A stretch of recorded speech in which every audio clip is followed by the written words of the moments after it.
ఈ వీడియోలో presiding officers డైరీని ఎలా ఫిల్ చేయాలో చూద్దాం. ఈ ప్రిసైడింగ్ ఆఫీసర్ డైరీలో మొత్తం టోటల్గా 27 కాలమ్స్ ఉంటాయి. ఈ 27 కాలమ్స్ని ఎలా ఫిల్ చేయాలి, అదేవిధంగా ఈ ప్రిసైడింగ్ ఆఫీసర్ సంబంధించి డిక్లరేషన్స్ ఉంటాయి. పార్ట్ 1, పార్ట్ 2, పార్ట్ 3, పార్ట్ 4 అని చెప్పేసి మొత్తం టోటల్గా 4 డిక్లరేషన్స్ ఫామ్స్ ఉంటాయి.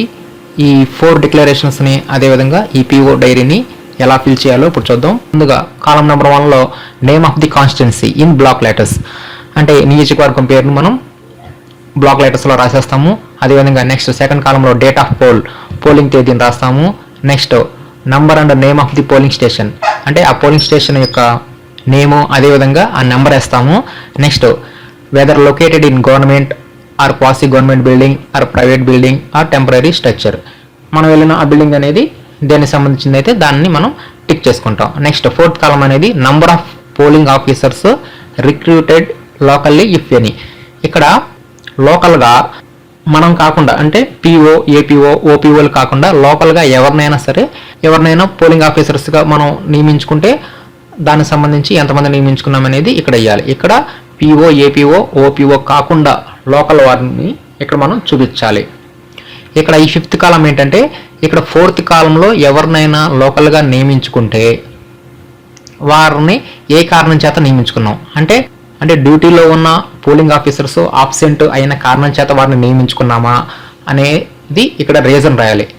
ఇక్కడ ఫోర్త్ కాలంలో కనుక ఎవరిని నియమించుకోకపోతే ఈ ఫోర్త్ కాలము ఫిఫ్త్ కాలము రెండు నాట్ అప్లికబుల్, నిల్ అయిపోతుంది. ఒకవేళ ఫోర్త్ కాలంలో కనుక ఎవరినైనా మనం లోకల్గా పోలింగ్ ఆఫీసర్ని నియమించుకుంటే ఈ ఫిఫ్త్ కాలంలో ఆ రీజన్ అనేది ఇక్కడ రాస్తాం. నెక్స్ట్ ఈ సిక్స్త్ కాలం అనేది ఈ ఎలక్ట్రానిక్ ఓటింగ్ మెషిన్ సంబంధించిన డీటెయిల్స్ ఉంటాయి. దీంట్లో number of control units used, టోటల్గా మనం ఎన్ని కంట్రోల్ యూనిట్స్ని మనం యూజ్ చేసాము, అదేవిధంగా serial numbers of control units used, ఆ కంట్రోల్ యూనిట్స్ సంబంధించి సీరియల్ నెంబర్స్ ఆ బ్యాక్ సైడ్ ఉంటాయి. ఆ సీరియల్ నెంబర్స్ని కూడా ఇక్కడ మనం రాయాలి. అదేవిధంగా number of balloting units used, ఆ బ్యాలెట్ యూనిట్స్ని ఎన్ని తీసుకున్నాము, ఆ బ్యాలెటింగ్ యూనిట్స్ సంబంధించి ఆ సీరియల్ నెంబర్స్ని కూడా మనం ఇక్కడ రాయాలి. ఈ సెవెంత్ కాలంలో number of paper seals used, అంటే మనకి గ్రీన్ పేపర్ సీల్స్ ఇస్తారు కదా, టోటల్గా మనం ఎన్ని యూజ్ చేసాము అనేది ఇక్కడ వేస్తాం, నంబర్ వేస్తాం. నెక్స్ట్ ఈ సెవెంత్ కాలంలోనే 2లో serial number of paper seals used, అంటే ఆ గ్రీన్ పేపర్ సీల్స్ని యొక్క సీరియల్ నెంబర్స్ ఇక్కడ వేస్తాం. నెక్స్ట్ ఈ 7Aలో number of special tax supplied, అంటే మనకి స్పెషల్ ట్యాక్స్ అనేవి టోటల్గా ఎన్ని సప్లై చేశారు, అదేవిధంగా serial number of special tax supplied, ఆ స్పెషల్ ట్యాక్స్ సంబంధించి సీరియల్ నెంబర్స్ని ఇక్కడ ఇస్తాం. Next number of special tax used, ఇక్కడ ఏమన్నా టోటల్గా ఎన్ని వచ్చినాయి అనేది ఇక్కడ ఇస్తాము. ఇక్కడ ఏమన్నా యూజ్డ్, ఇక్కడ యూజ్డ్ చేసినవి ఇక్కడ ఇస్తాం. Next serial number of special tax used, మనం ఏ స్పెషల్ ట్యాక్స్ని అయితే యూజ్ చేసామో వాటి యొక్క సీరియల్ నెంబర్స్ మాత్రమే ఇక్కడ ఈ 7Aలో ఫోర్త్ కాలంలో ఇస్తాం. నెక్స్ట్ ఈ ఫిఫ్త్ కాలంలో serial number of special tax return as unused, ఇక్కడ ఏమన్నా టోటల్ వస్తుంది, ఇక్కడ ఏమన్నా యూజ్డ్, ఇక్కడ ఏమన్నా అన్యూజ్డ్,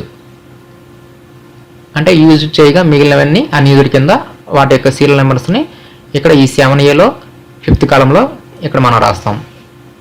నెక్స్ట్ వీవీప్యాట్స్ని కనుక మనం వీవీప్యాట్స్ తీసుకుంటాం కాబట్టి ఎన్ని వచ్చినాయి అనేవి ఇక్కడ ఇస్తాము. వాటి యొక్క సీరియల్ నెంబర్ కూడా ఆ ప్రింటర్కి వెనక పక్క ఉంటుంది, ఆ సీరియల్ నెంబర్ కూడా ఇక్కడ ఇచ్చేసేస్తాము. Next number of candidates who had appointed polling agents at the polling stations, అంటే ఇక్కడ పోలింగ్ ఏజెంట్స్ని ఎంతమందిని అపాయింట్ చేసుకున్నామో ఇక్కడ నెంబర్ ఇస్తాము. Next number of polling agents present at the commencement of poll, అంటే పోలింగ్ ప్రారంభమైన తర్వాత ఎంతమంది హాజరయ్యారు ఆ ఏజెంట్ల సంఖ్య ఇస్తాము. నెక్స్ట్ ఇక్కడ number of polling agents who arrived late, అంటే పోలింగ్ స్టార్ట్ అయిన తర్వాత ఎవరైనా లేట్గా వస్తే ఎంతమంది లేట్గా వచ్చారు ఇక్కడ నెంబర్ ఇస్తాము.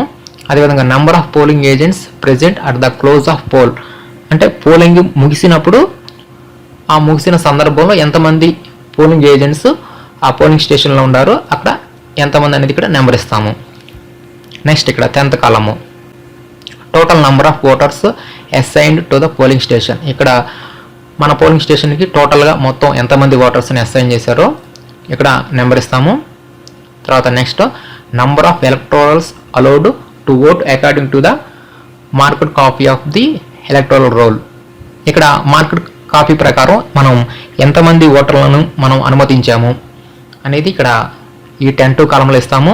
Next total number of electorals as entered in the register of voters 17A. ఇక్కడైతే ఈ 17A ప్రకారం ఎంతమంది ఓటు వేశారో అక్కడ నెంబర్ ఇస్తాము. ఇక్కడ 10(2) అనేది మార్కెట్ కాపీ ప్రకారం ఎంతమందిని అలౌ చేసామనేది ఇక్కడ ఇస్తాం. ఇక్కడ 17A అయితే మార్కెట్ కాపీ కాకుండా 17A రిజిస్టర్లో ఎంతమంది టోటల్గా ఎంతమంది రికార్డ్ అయ్యారో ఎంతమంది నమోదయ్యారో ఆ టోటల్ నెంబర్ని ఇక్కడ ఇస్తాం. ఇక్కడ ఈ మార్కెట్ కాపీ అంటే ఇప్పుడు ఎవరైనా టెండర్ ఓట్స్ వచ్చినప్పుడు మార్కెట్ కాపీలో ఎంట్రీ డబుల్ అవుతుంది కాబట్టి ఇక్కడ మార్కెట్ కాపీ ప్రకారం చూసుకుంటే మార్కెట్ కాపీలో ఉన్న సంఖ్యను మాత్రమే ఇక్కడ ఇస్తాము. అదే ఇక్కడైతే ఈ రిజిస్టర్ ఆఫ్ ఓటర్స్లో టెండర్ ఓట్స్ని కూడా మనం అలౌ చేస్తే అప్పుడు మార్కెట్ కాపీకి అదనంగా వస్తుంది కాబట్టి అలా టెండర్ ఓట్స్ ఏమైనా వేసినా కూడా అప్పుడు వారు కూడా 17Aలో సైన్ చేస్తారు. కాబట్టి ఇలా రిజిస్టర్ ఆఫ్ ఓటర్స్లో సైన్ చేసిన అందరి ఓటర్ల యొక్క సంఖ్యని ఈ 10(3) కాలంలో మనం ఇక్కడ ఇస్తాం. నెక్స్ట్ 10(4)లో number of voters recorded as per the voting machine. Voting మెషిన్లో ఎన్ని ఓట్లు నమోదయ్యాయి అనేవి ఈ 10(4) కాలంలో ఇస్తాము. నెక్స్ట్ ఈ 10(5) కాలంలో number of voters deciding not to record vote if any. ఎవరైనా ఓటు వేయకూడదని తిరస్కరిస్తే ఎంతమంది తిరస్కరించారు అనే నెంబర్ అనేది ఈ 10(5) కాలంలో ఇక్కడ మనం ఇస్తాము. ఇలా 10(5) కాలమ్స్ దాకా అయిన తర్వాత ఇక్కడ signature of the first polling officer sign చేస్తారు. నెక్స్ట్ ఇక్కడ signature of the polling officer in charge of register of voters. ఈ రిజిస్టర్ ఆఫ్ ఓటర్స్కి ఎవరైతే ఇన్ఛార్జిగా ఉంటారో వారి యొక్క సిగ్నేచర్ అనేది ఇక్కడ ఇస్తారు. ఇలా 10th కాలం దాకా అయిన తర్వాత నెక్స్ట్ 11th కాలంలో number of electorals who voted. ఇక్కడ మనం ఓటు వేసిన వారి సంఖ్య మెన్ ఎంత, ఉమెన్ ఎంత, థర్డ్ జెండర్ ఎంత, టోటల్గా ఎంత అనేది ఇక్కడ టోటల్గా ఓటు వేసిన వారి యొక్క వివరాలు ఇస్తాము. అదేవిధంగా ఛాలెంజ్డ్ ఓట్స్ కానీ ఏమైనా ఉంటే ఎన్ని అలౌ చేసాము, నెంబర్ ఆఫ్ అలౌడ్, అదేవిధంగా ఎన్ని రిజెక్ట్ అయినవి, అదేవిధంగా ఈ ఛాలెంజ్ ఓట్స్ సంబంధించి ఏమైనా అమౌంట్ కలెక్ట్ అయి ఉంటే ఆ అమౌంట్ను కూడా ఇక్కడ మనం వేయాలి. దానికి సంబంధించిన రసీదుని కూడా మనం ఫిల్ చేసుకోవాలి. నెక్స్ట్ ఇక్కడ 13th కాలంలో number of persons who have voted on production of election duty certificate. అంటే ఎలక్షన్ డ్యూటీ సర్టిఫికేట్ తీసుకొచ్చి ఎవరైనా ఓటింగ్ వేయడానికి వస్తే ఎంతమంది వేశారనేది ఈ 13th కాలంలో మనం ఇక్కడ సంఖ్యిస్తాము. Next 13th number of overseas elector who voted. అంటే విదేశాల్లో ఉన్నవారు వచ్చి ఎవరైనా ఓటు వేస్తే దానికి సంబంధించి ఎంతమంది అనేది ఇక్కడ మనం రాస్తాము. Next number of electors who voted with help of companies. అంటే ఎవరైనా ఓటు వేయడానికి సహాయకులుగా వచ్చి ఓటు వేసేవారికి సహాయకులుగా ఎవరైనా వచ్చి వాళ్ళ సహాయంతో కనుక ఓటు వేస్తే ఎంతమందిని మనం అలౌ చేసాము అనేది ఇక్కడ నెంబర్ ఇస్తాము. Next number of voters caste through proxy. అంటే ప్రాక్సీ ఓటింగ్ ద్వారా ఎంతమంది వేసారు అనేది ఇక్కడ మనం నెంబర్ ఇస్తాము. ఇక్కడ ప్రాక్సీ ఓటింగ్ అంటే కొన్ని రకాల సర్వీస్ ఓటర్లు ప్రాక్సీ ఓటింగ్కి అనుమతింపబడతారు. నెక్స్ట్ ఈ 16th కాలంలో నంబర్ ఆఫ్ టెండర్డ్ ఓట్స్, ఎన్ని టెండర్డ్ ఓట్స్ అనేవి ఈ 16th కాలంలో టెండర్ చేసిన ఓట్ల సంఖ్య ఇచ్చేస్తాము. అదేవిధంగా 17th కాలమ్స్లో ఎవరి వద్ద నుంచి అయినా మనం ఏజ్ విషయంలో డిక్లరేషన్ తీసుకుంటే ఎంతమంది వద్ద డిక్లరేషన్ తీసుకున్నాం అనేది ఇక్కడ మనం నెంబర్ ఇస్తాము. ఒకవేళ అలా ఎవరైనా ఏజ్ డిక్లరేషన్ ఇవ్వడానికి తిరస్కరిస్తే ఎంతమంది తిరస్కరించారు, రిపీట్ చేశారు అనేది ఇక్కడ మనం నెంబర్ ఇస్తాము. నెక్స్ట్ 18th కాలంలో whether it was necessary to adjourn the poll and if so. అంటే ఒకవేళ పోలింగ్ అనేది వాయిదా వేయాల్సి వస్తే అలాంటి సందర్భాలు ఏమైనా ఉంటే దానికి సంబంధించి కారణాలు అనేవి ఇక్కడ మనం రికార్డ్ చేయాలి. అదేవిధంగా 19th కాలంలో ప్రతి 2 గంటలకు ఒకసారి టోటల్గా ఎన్ని ఓట్స్ పోల్ అయినవి అని చెప్పేసి మనం టోటల్ ఓట్స్ని ఇక్కడ మనం రికార్డ్ చేసుకోవాలి. నెక్స్ట్ ఇక్కడ 19Bలో మన పోలింగ్ స్టేషన్కి ఎవరైనా విజిటర్స్ వస్తే ఆ విజిటర్స్ యొక్క వివరాలని మనం ఈ 19Bలో ఫిల్ చేయాల్సి ఉంటుంది. ఇక్కడ సీరియల్ నెంబర్ వేస్తాము. నెక్స్ట్ ఎవరైతే వచ్చారో వారి యొక్క పేరు, డిజిగ్నేషన్ని ఈ 2nd కాలంలో రాస్తాము. నెక్స్ట్ టైమ్ ఆఫ్ విజిట్ వద్ద ఏ టైం అప్పుడు వచ్చారో ఆ టైంని ఇక్కడ మనం నోట్ చేస్తాము. Next brief description of polling process.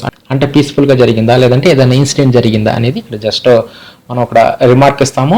Next number of votes fold till the time of visits. అంటే వారు వచ్చినప్పుడు ఫామ్ 17 ప్రకారం ఎన్ని ఓట్స్ ఉన్నాయి అనేది ఇక్కడ ఇస్తాము. నెక్స్ట్ యాజ్ పర్ ఈవీఎం ప్రకారం అంటే ఈవీఎం మిషన్ లో కూడా చెక్ చేసి టోటల్ని ఎన్ని ఓట్స్ పోల్ అయ్యాయి అనేది ఇక్కడ ఈ లాస్ట్ కాలంలో ఇస్తాం. ఈ విధంగా మన పోలింగ్ స్టేషన్కి ఎవరైనా విజిటర్స్ వచ్చినట్లయితే ఆ విజిటర్స్ యొక్క వివరాలను కూడా ఈ 19B మనం ఫిల్ చేయాల్సి ఉంటుంది. నెక్స్ట్ ఈ 20th కాలంలో ఏలో మనకి క్లోజింగ్ అవర్ ఉంటుంది కదా, అంటే మనకి 6 దాకా ఓట్లు వేసే అవకాశం ఉంటుంది.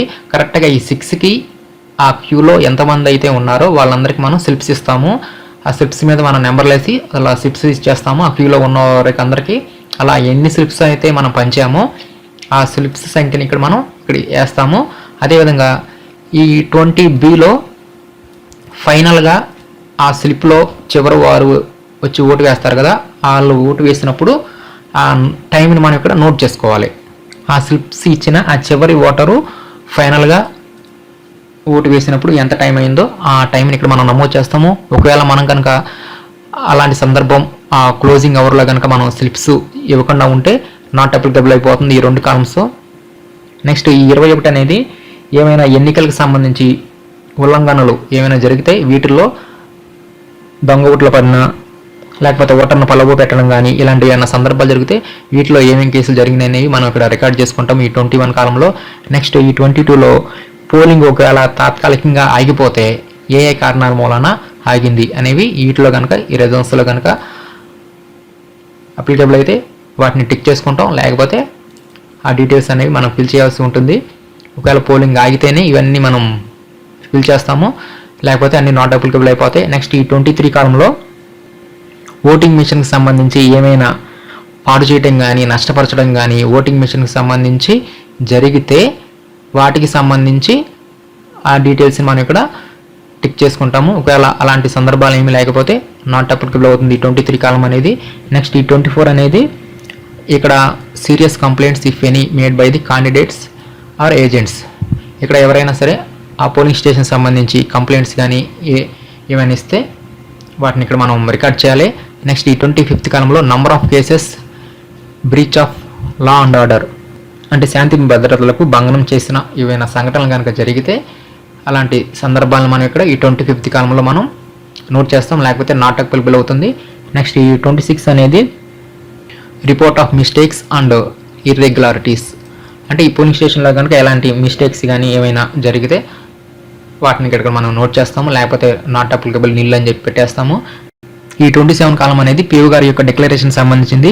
అంటే పిఓ గారు పోలింగ్ ప్రారంభానికి ముందు లేకపోతే పోలింగ్ సమయంలో ఒకవేళ కొత్త యంత్రాన్ని ఒకవేళ వాడవలసి వచ్చినా లేకపోతే పోలింగ్ పూర్తయిపోయిన తర్వాత పిఓ గారు డిక్లరేషన్ అనేవి ఇవ్వాల్సి ఉంటుంది. ఆ డిక్లరేషన్ సంబంధించి ఫార్మాలిటీస్ అన్నీ పూర్తి చేయడం జరిగిందా అనేది ఈ 27 సంబంధించింది. నెక్స్ట్ ఇక్కడ ప్లేస్ డేట్ ఇచ్చేస్తాము, పిఓ గారు ఇక్కడ సిగ్నేచర్ చేస్తారు. ఈ విధంగా ప్రిసైడింగ్ ఆఫీసర్ డైరీలో 27 కాలమ్స్ ఉంటాయి, వీటిని ఈ విధంగా మనం ఫిల్ చేస్తాము. ఇప్పుడు ప్రిసైడింగ్ ఆఫీసర్ గారి యొక్క డిక్లరేషన్ ఎలా ఫిల్ చేయాలో ఇప్పుడు చూద్దాం. ఈ డిక్లరేషన్ అనేది మొత్తం 4 పార్ట్స్గా ఉంటుంది. పార్ట్ 1లో పోలింగ్ స్టార్ట్ అయ్యే ముందు ఇవ్వవలసిన డిక్లరేషన్ అనమాట. నెక్స్ట్ పార్ట్ 2 అనేది పోలింగ్ స్టార్ట్ అయిన తర్వాత కొత్త ఈవీఎం మిషన్ కానీ ఏమైనా యూజ్ చేస్తే అప్పుడు మరలా డిక్లరేషన్ ఇవ్వవలసి ఉంటుంది, అప్పుడు మాత్రమే ఈ పార్ట్ 2ని ఫిల్ చేస్తారు. నెక్స్ట్ పార్ట్ 3 అనేది declaration at the end of poll అంటే పోలింగ్ మొత్తం అయిపోయిన తర్వాత అప్పుడు ఈ డిక్లరేషన్ ఇస్తారు. నెక్స్ట్ ఈ పార్ట్ 4 అనేది ఈ ఓటింగ్ మిషన్ అన్నిటినీ సీల్ చేసిన తర్వాత అప్పుడు ఈ పార్ట్ 4 డిక్లరేషన్ అనేది ఇవ్వడం జరుగుతుంది. వీటిని ఎలా ఫిల్ చేయాలో ఇప్పుడు చూద్దాం. అసలు ఈ పార్ట్ 1 అనేది పోలింగ్ ప్రారంభానికి ముందు మన ప్రిసైడింగ్ అధికారి గారు ఈ డిక్లరేషన్ ఇస్తారు. ఈ పార్ట్ 1లో ఏముండిద్దో ఇప్పుడు చూద్దాం. ఈ పార్ట్ 1 అనేది మనం పోలింగ్ అనేది ప్రారంభం అయిన తర్వాత ప్రిసైడింగ్ ఆఫీసర్ గారు ఒక ప్రకటన లాగా ఇచ్చే డిక్లరేషన్ అన్నమాట ఇది. దీంట్లో మాక్ పోలింగ్ అనేది కరెక్ట్గా జరిగిందని, ఈ ఈవీఎం మిషన్ అంతా వర్కింగ్ స్టేజ్లో ఉందని, అంతకుముందు ఎలాంటి ఓటు నమోదు కాలేదని చెప్పేసి ఈ విధంగా ఇక్కడ ఆల్రెడీ ఇక్కడ ఆ డిక్లరేషన్ సంబంధించి ఈ పాయింట్స్ ఉంటాయి. ప్రిసైడింగ్ ఆఫీసర్ గారు డిక్లరేషన్ ఇస్తారు ఈ పార్ట్ 1 అనేది. ఆ డిక్లరేషన్ చదివిన తర్వాత ఇక్కడ సిగ్నేచర్ని చేయాల్సి ఉంటుంది. అదేవిధంగా ఆ పోలింగ్ ఏజెంట్స్ యొక్క సంతకాలను కూడా ఇక్కడ మనం తీసుకుంటాము. వారు ఏ క్యాండిడేట్ తరఫున వచ్చారో ఆ అభ్యర్థి తరపు వచ్చిన వారి పేర్లు కూడా మనం ఇక్కడ రాయాలి. నెక్స్ట్ ఫైనల్లో పిఓ గారి యొక్క సిగ్నేచర్ అనేది తీసుకుంటారు. నెక్స్ట్ ఈ పార్ట్ 2 అనేది ఓటింగ్ యంత్రాన్ని మార్చవలసి వస్తే అప్పుడు మరలా ఇందాకది ఈ పార్ట్ 1లో ఎలాగైతే మనం మాక్ పోలింగ్ కరెక్ట్గా జరిగింది, ఈ సీల్స్ అన్నిటి మీద సంతకాలు చేసాము, అదేవిధంగా ఏజెంట్ల చేత కూడా సంతకాలు చేసాము అని ఎలాగైతే పార్ట్ 1లో ఉంటుందో సేమ్ అదే ఈ పార్ట్ 2లో కూడా సేమ్ డిక్లరేషన్ ఇస్తాం. ఎప్పుడంటే ఇది కొత్త ఓటింగ్ యంత్రాన్ని మార్చినప్పుడు మాత్రమే ఈ పార్ట్ 2 డిక్లరేషన్ అనేది ఇస్తాము. నెక్స్ట్ ఈ పార్ట్ 3 అనేది పోలింగ్ అనేది ఎండ్ అయిపోయిన తర్వాత, అంటే పోలింగ్ అనేది పూర్తిగా ముగిసిన తర్వాత దానికి సంబంధించి ఇక్కడ డిక్లరేషన్ అనేది ఇవ్వడం జరుగుతుంది. దీంట్లో ఆ పోలింగ్ ముగిసే సమయానికి ఉన్న ఏజెంట్లందరికీ ఈ అకౌంట్ ఆఫ్ ఓటర్స్ రికార్డెడ్ అంటే ఫామ్ 17C ఉంటుంది కదా, ఈ ఫామ్ 17C కాపీని అందరికీ అందించడం జరిగింది అని చెప్పేసి మన పిఓ గారు ప్రిసైడింగ్ ఆఫీసర్ గారు ఈ పార్ట్ 3 డిక్లరేషన్ ఇవ్వడం జరుగుతుంది. ఇక్కడ పిఓ గారి యొక్క సిగ్నేచర్ చేస్తారు. ఇక్కడ received and attested copy of entries in the account of voters recorded form 17C అంటే ఫామ్ 17Cని ఎవరైతే తీసుకున్నారో ఆ ఏజెంట్స్ అందరూ ఇక్కడ సిగ్నేచర్ చేస్తారు. అదేవిధంగా అభ్యర్థి ఎవరి తరపున వచ్చారో వారి యొక్క పేరు కూడా ఇక్కడ రాస్తారు. ఈ సెకండ్ అనేది ఏంటంటే ఎవరైనా సరే ఫామ్ 17Cని ఈ ప్రతులు స్వీకరించడానికి నిరాకరించిన, అంటే ఈ కాపీని 17C కాపీని ఎవరైనా తీసుకోకపోయినా లేకపోతే తీసుకొని రిసిప్ట్ నిరాకరిస్తే వారికి ఈ కాపీస్ అనేది ఇవ్వడం జరగదు. అలా ఎవరెవరికైతే మనం ఈ కాపీస్ని ఇవ్వలేదో వారి యొక్క పేర్లు ఇక్కడ మనం రాయడం జరుగుతుంది. అదేవిధంగా వారు ఏ అభ్యర్థి తరపున వచ్చారో కూడా వారి యొక్క పేర్లను ఇక్కడ మనం రాస్తాము. ఫైనల్గా ప్రిసైడింగ్ ఆఫీసర్ గారు సిగ్నేచర్ చేస్తారు. ఇంతటితో ఈ పార్ట్ 3 అనేది కంప్లీట్ అయిపోతుంది. నెక్స్ట్ ఈ పార్ట్ 4 అనేది ఈ పోలింగ్ యంత్రాలన్నింటినీ సీల్ చేసిన తర్వాత ఇచ్చే డిక్లరేషన్ అనమాట. ఈ పోలింగ్ యంత్రాలైన కంట్రోల్ యూనిట్, బ్యాలింగ్ యూనిట్లు అన్నిటిపైన నేను సీల్ వేసాను, అదేవిధంగా ముగిసే సమయానికి ఉన్న పోలింగ్ ఏజెంట్లు యొక్క సీల్ కూడా వేయించాను అని చెప్పేసి పిఓ గారు ఈ పార్ట్ 4 సంబంధించి డిక్లరేషన్ని ఇవ్వాల్సి ఉంటుంది. ఇక్కడ పిఓ గారు యొక్క సంతకం చేస్తారు. నెక్స్ట్ ఇక్కడ సిగ్నేచర్ ఆఫ్ పోలింగ్ ఏజెంట్స్, ఇక్కడ ఎవరైతే పోలింగ్ ఏజెంట్స్ వారి యొక్క సీల్స్ వేస్తారో ఆ ఓటింగ్ మెషిన్స్ మీద వారి యొక్క సిగ్నేచర్ని ఇక్కడ తీసుకుంటాం. అదేవిధంగా ఏ అభ్యర్థి తరపున వచ్చారో వారి యొక్క పేర్లు కూడా ఇక్కడ రాస్తాము. తర్వాత ఎవరైనా సరే సిగ్నేచర్ చేయడానికి ఇక్కడ నిరాకరిస్తే ఆ సిగ్నేచర్ చేయని వారి యొక్క పేర్లను మనం ఇక్కడ కింద రాస్తాము. ఏ అభ్యర్థి తరపు వచ్చారో కూడా ఇక్కడ మనం రాయాలి. ఇదంతా అయిపోయిన తర్వాత ప్రిసైడింగ్ ఆఫీసర్ గారు సిగ్నేచర్ చేస్తారు. ఈ విధంగా ఈ పార్ట్ 4 డిక్లరేషన్ కూడా కంప్లీట్ అవుతుంది. ఈ విధంగా ప్రిసైడింగ్ ఆఫీసర్ గారు మొత్తం టోటల్గా పార్ట్ 1, పార్ట్ 2, పార్ట్ 3, పార్ట్ 4 అని చెప్పేసి 4 డిక్లరేషన్ ఫామ్స్ను కూడా ఇవ్వవలసి ఉంటుంది.